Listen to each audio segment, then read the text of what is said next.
എടാ ആരവൻ എന്നെ ഇഷ്ടമാണോ തോന്നുന്നു എനിക്ക്. നമ്മളാവസ്ഥ ആരവനോ? അതെന്തേ? അവൻ എന്നോട് നാളെ മൂവിക്ക് വരുന്നുണ്ടോ ചോദിച്ചു. എടി അത് നിങ്ങൾ ഫ്രണ്ട്സ് ആയതുകൊണ്ട് പറഞ്ഞായിരിക്കും, അതിലിപ്പോ എന്താ അത്ര വലിയ കാര്യം?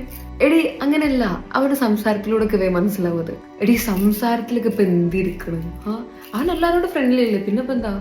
അവൻ എന്നോട് ഇപ്പൊ കുറച്ച് അധികമായിട്ട് ഇങ്ങനെ പറയണം, അവൻ എന്നോട് പ്രത്യേകിച്ച് എന്തോ ഒരു സ്പെഷ്യൽ ഫീലിങ്സ് ഒക്കെ ഉള്ള പോലെ. എടി അവൻ നിന്നെ ഏപ്രിൽ ഫുൾ ആക്കിയതായിരിക്കും, ചുമ്മാ നിന്നെ പറ്റിക്കായിരിക്കും അവൻ. അത് അവനാണ് ചാൻസ് കൂടുതൽ. അവൻ്റെ ഫ്രണ്ട്സും എന്നോട് പറഞ്ഞു ഞാൻ അവനെപ്പോഴും സ്പെഷ്യലാണ്. ഓ, അവൻ്റെ ഫ്രണ്ട്സൊക്കെ നിന്നോട് പറഞ്ഞോ? ഓക്കെ, എന്നാലും എന്തിന്?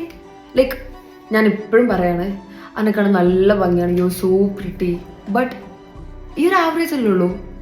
പിന്നെന്തിനാ അവൻ നിന്നെ ലൈക്ക് മേ ബി അവനെ ടൈപ്പ് ചെയ്യായിരിക്കും. അതവനാ ചാൻസ്. Okay, whatever. ഞാൻ പോട്ടെടാ, എനിക്ക് കുറച്ച് അസൈൻമെന്റ്സ് ഒക്കെ ഫില്ല് ചെയ്യാനുണ്ട്. Okay bye. ഓക്കേടാ ബൈ.